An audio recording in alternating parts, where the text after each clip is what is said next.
Hello मेरे प्यारे दोस्त, आप लोग का स्वागत है आप लोग का अपना यूट्यूब चैनल फ्यूचर करियर पे। आज फिर से पढ़ने वाले हैं हिंदी। बहुत अच्छा चैप्टर है, नाखून क्यों बढ़ते हैं। ठीक है, नाखून क्यों बढ़ते हैं।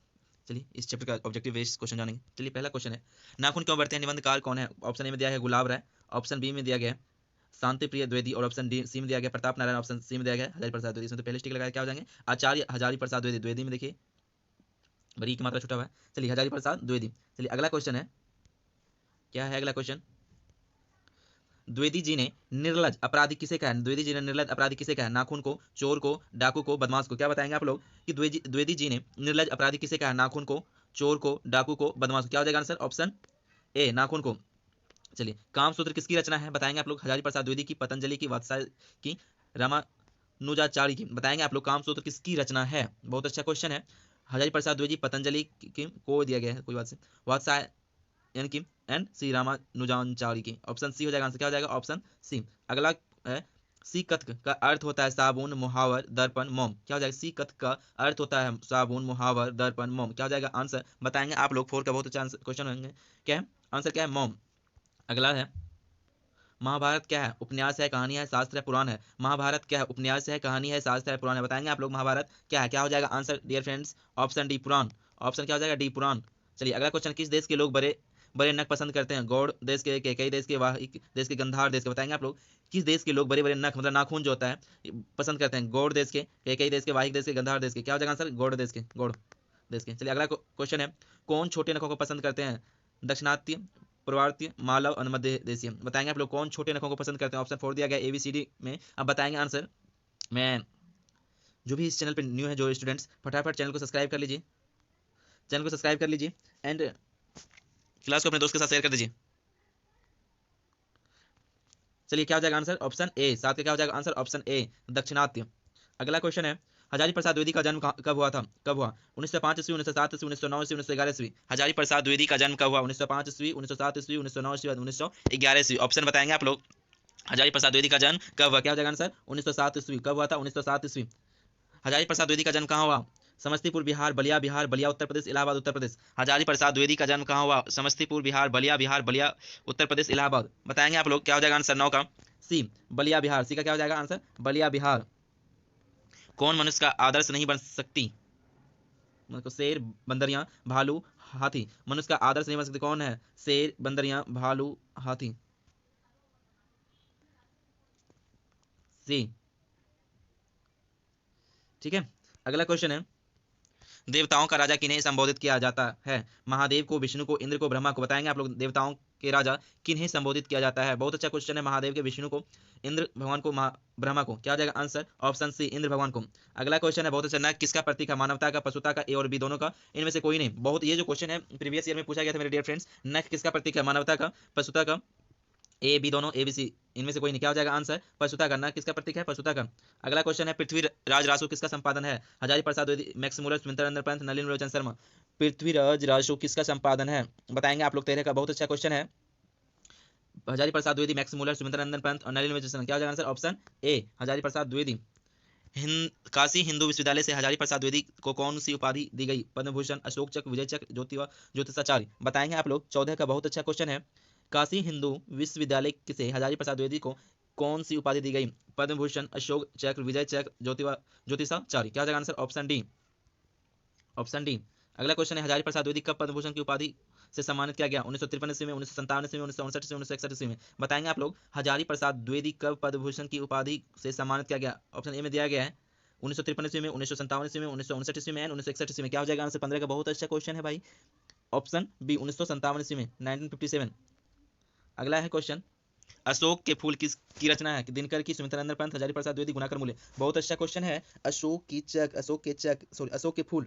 फूल की रचना है दिनकर, सुमित्रानंद पंत, हजारी प्रसाद द्विवेदी, गुणाकर मूल्य। बताएंगे आप लोग। 16 का बहुत अच्छा क्वेश्चन है, ऑप्शन हो जाएंगे सी। चलिए अगला क्वेश्चन है, हजारी प्रसाद द्विवेदी की मृत्यु कब और कहाँ हुई, 1979 ईस्वी, 1984 ईस्वी, 1989 ईस्वी, 1994 ईस्वी। बताएंगे आप लोग हजारी प्रसाद द्विवेदी की मृत्यु कब और कहाँ हुई थी, 1979 ईस्वी, 1979, 1984, 1989, 1994। बताएंगे आप लोग। 17 का हो जाएगा ऑप्शन ए 1979, दिल्ली में। कहाँ हुआ था, दिल्ली में। 18वां क्वेश्चन है, नाखून का इतिहास किस पुस्तक में मिलता है? कामसूत्र में, मेघदूत में, महाभाष्य में, इनमें से कोई नहीं। बहुत अच्छा क्वेश्चन है। नाखून का इतिहास किस पुस्तक में मिलता है? कामसूत्र में, मेघदूत में, महाभारत में, इनमें से कोई नहीं। क्या हो जाएगा आंसर 18 का? एक कामसूत्र में। कामसूत्र में इसकी रचना दिया गया है, इसके बारे में इतिहास। चलिए 19 का, हजारी प्रसाद द्विवेदी ने डी लीट की उपाधि किस विश्वविद्यालय से प्राप्त की? हजारी प्रसाद द्विवेदी ने डी लीट की उपाधि किस विश्वविद्यालय से प्राप्त की? मगध विवि से, लखनऊ विवि से, चंडीगढ़ विवि से, काशी हिंदू विवि से। हजारी प्रसाद द्विवेदी ने डी लीट की उपाधि किस विश्वविद्यालय से प्राप्त की? मगध विवि से, लखनऊ विवि से, चंडीगढ़ विवि से, काशी। 19 का बहुत अच्छा क्वेश्चन है। क्या हो जाएंगे? लखनऊ विवि से। विवि मतलब विश्वविद्यालय, ठीक है बच्चे, ये नहीं कि मतलब विश्वविद्यालय, इससे इससे ठीक है। अगला क्वेश्चन है, कहानी में चंद्रकार त्रिकोण तंदुल वर्तुलाकार आकृतियों का संबंध मानव की किस अंग से है? नख से, मुख से, नाक से, आंख से। बहुत अच्छा क्वेश्चन है 20 का, कि कहानी में चंद्रकार त्रिकोण तंदुल वर्तुलाकार आकृतियों का संबंध है नख से, मुख से, नाक से, आंख से। क्या होगा आंसर? इस चैप्टर में किसका चर्चा किया गया? नाक का, नाखून का। अगला क्वेश्चन है, अलकत अलकत का अर्थ है तेल, अलता, हल्दी, साबुन। अलकत का अर्थ है, क्या हो जाएगा आंसर? बहुत अच्छा क्वेश्चन है डियर फ्रेंड्स, अलता। अलता जो नेल पॉलिश करते हैं भाई। चलिए, द्विवेदी जी को साहित्य अकादमी पुरस्कार किस रचना पर मिला था? अशोक के फूल पर, आलोक पर्व पर, अनामदास का पोथा पर, अल्पलता। द्विवेदी जी को साहित्य अकादमी पुरस्कार किस रचना पर मिला था? अशोक के फूल पर, आलोक पर्व पर, अनामदास का पोथा पर, अल्पलता पर। क्या हो जाएगा आंसर 22 का? बी, आलोक पर्व पर। आलोक पर्व पर। प्राचीन मानव का प्रमुख अस्त्र शस्त्र था दांत, नाखून, पैर, पत्थर के औजार। प्राचीन मानव का प्रमुख अस्त्र शस्त्र था दांत, नाखून, पैर, औजार। देखिए प्राचीन में अस्त्र शस्त्र किसे मानते थे लोग? नाखून को। यदि किसी का टूट जाए या लड़ने में तो टूट जाता तो पहले चिंतित हो जाते थे लोग। अब तो लोग सब होने की कोशिश कर रहे हैं, दिन प्रतिदिन सब ही होते जा रहे हैं। चलिए क्या हो जाएगा आंसर? नाखून। अगला क्वेश्चन है 24 का, आर्यों के पास था लोहे का अस्त्र, घोड़े, मिट्टी, कच्ची घर, इनमें से भी बताएंगे आप लोग। 24 का बहुत अच्छा क्वेश्चन है, लोहे का अस्त्र, घोड़े, मिट्टी, कच्ची का घर, एंड इनमें से डी में हो जाएगा ऑप्शन डी हो जाएगा आंसर, इनमें से भी। पर सब पुराने अच्छे नहीं होते और सब नए खराब नहीं होते, ऐसा किसने कहा? पतंजलि नहीं, कालिदास नहीं, वात्स्यायन नहीं, कबीर ने। सब पुराने अच्छे नहीं होते और सब नए खराब नहीं होते, ऐसा किसने कहा? पतंजलि ने, कालिदास ने, वात्स्यायन ने, एंड कबीर ने। बहुत अच्छा क्वेश्चन है 25 का, किसने कहा था? कालिदास ने। नखधर मनुष्य आज किस पर भरोसा कर रहा है? नखधर के पास नाखून है, रखता है पहले तो, आजकल सभी, सॉरी नखधर, आप आजकल तो मनुष्य सब होना चाह रहा है, ठीक है। पहले तो सच क्या था? नाखून था। आजकल जो नाखून काट लेते किस पे भरोसा करना है? देखिए आइटम बम पर, ये चीज, इसके कारण एक दूसरे देश एक दूसरे को डराते रहते हैं, ठीक है। किस पे हो जाएगा आंसर? क्या हो जाएगा? Item bomb. मनुष्य की मनुष्यता यही है कि वह सबके दुख सुख को सहानुभूति के साथ देखता है। यह तथ्य किसका है? महावीर स्वामी का, गौतम बुद्ध का, कालिदास का, वात्स्यायन का। बताएंगे आप लोग। मनुष्य की मनुष्यता यही है कि वह सबके दुख सुख को सहानुभूति के साथ देखता है। यह तथ्य किसका है? महावीर स्वामी का, गौतम बुद्ध का, कालिदास का, वात्स्यायन का। 27 का आंसर हो जाएगा बी, गौतम बुद्ध का। क्या हो जाएगा आंसर? गौतम बुद्ध का। 28वां क्वेश्चन, नाखून क्यों बढ़ते हैं? निबंधकार कौन है? गुलाब राय, शांति प्रिय द्विवेदी, प्रताप नारायण मिश्र, आचार्य हजारी प्रसाद द्विवेदी। बहुत अच्छा, ये तो आप लोग को याद ही हो गया होगा, बस देखेंगे तो याद हो जाएगा। यदि आप चैनल पर न्यू हैं तो फटाफट चैनल को सब्सक्राइब कर लीजिए और दोस्त के साथ वीडियो को शेयर कर दीजिए डियर फ्रेंड्स।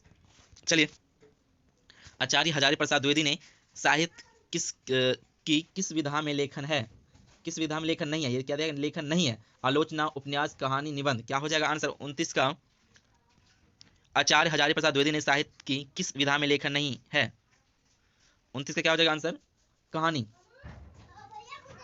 चलिए अगला क्वेश्चन है, बहुत अच्छा क्वेश्चन, कौन सी रचना हजारी प्रसाद द्विवेदी की नहीं है? अशोक के फूले, माटी की मूर्तें, बाणभट्ट की आत्मकथा, हिंदी साहित्य की आदिकाल।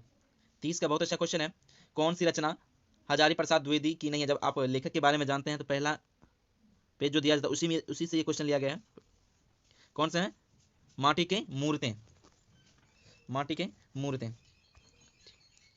हिरोशिमा कहाँ है? चीन में, जर्मनी में, नेपाल में, जापान में। बताएंगे। बहुत अच्छा क्वेश्चन है, ये कह सकते हैं वीवीआई क्वेश्चन। वैसे सभी भी एक बार देखेंगे तो याद हो जाएगा। हिरोशिमा कहाँ है? चीन में, जर्मनी में, नेपाल में, जापान में। एक बार में बताएंगे आप, ये तो पक्का याद होगा आप लोगों को। 31 का मोस्ट इंपोर्टेंट क्वेश्चन क्या हो जाएगा? जापान। क्या हो जाएंगे? जापान। कौन छोटे नखों को पसंद करते हैं? दक्षिणात्य, पूर्ववर्त एंड मालव एंड मध्य प्रदेश। ये देखिए तो पीछे भी बताएंगे, ये हो जाएगा आंसर दक्षिणात्य। क्या हो जाएगा आंसर? नखों को पसंद करते थे। क्या हो जाएंगे? दक्षिणात्य। अगला क्वेश्चन है, नाखून क्यों बढ़ते हैं, किस प्रकार का निबंध है, ललित, भावात्मक, विवेचनात्मक, विवरणात्मक। नाखून क्यों बढ़ते हैं, किस प्रकार का निबंध है, ललित, भावनात्मक, विवेचनात्मक, विवरणात्मक। क्या हो जाएगा आंसर 33 का ए, ललित, ललित निबंध है। चलिए, दधीची की हड्डी से क्या बना था, तलवार, त्रिशूल, इंद्र का वज्र, कुछ भी नहीं। बताएंगे आप लोग। दधीची की हड्डी से क्या बना था, तलवार, त्रिशूल, इंद्र का वज्र, और इनमें से कुछ भी नहीं, मतलब कुछ नहीं। क्या हो जाएगा answer C, option C, Indra का वज्र। चलिए, लेखक के अनुसार मनुष्य के नाखून किसके जीवंत प्रतीक है, मनुष्यता के, सभ्यता के, पाशवी प्रवृत्ति के, सौंदर्य के। लेखक के अनुसार मनुष्य के नाखून किसके जीवंत प्रतीक है, मनुष्यता के, सभ्यता के, पाशवी वृत्ति के, सौंदर्य के। क्या हो जाएगा आंसर 35 का सी, पाशवी वृत्ति के। पाशवी वृत्ति मतलब पशु, ठीक है। देखिए किसके क्या हो जाएगा आंसर, पाशवी वृत्ति। चलिए अगला क्वेश्चन है, लास्ट क्वेश्चन। सहजात वृत्तियों किसे कहते हैं, अस्त्रों के संचयन को, अनजात स्मृतियों को, स्व के बंधन को, उपयुक्त सभी। सहजात वृत्तियों किसे कहते हैं, सहजात, क्या हो जाएगा, अनजान स्मृतियों को, अनजान स्मृतियों। यदि मैं यही बात कहना चाहूंगा, यदि आप लोग पहले स्टिक कीजिए, ये देखिए आपको पहले से कितना याद है, आप लोग कमेंट सेक्शन में जरूर लिखें, ठीक है। और जो याद नहीं है बस देखेंगे तो याद हो जाएगा। टारगेट है फ्यूचर करियर का 50/50, ठीक है, 50/50 दिलाने का। तो यदि आप लोग को पढ़ने में मजा आ रहा है तो चैनल को सब्सक्राइब कर लीजिए और वीडियो को दोस्त के साथ शेयर कर लीजिए। चलिए मिलते हैं फिर आप लोगों के साथ नई क्लास में। बाय, बने रहिए आप लोग फ्यूचर करियर पे।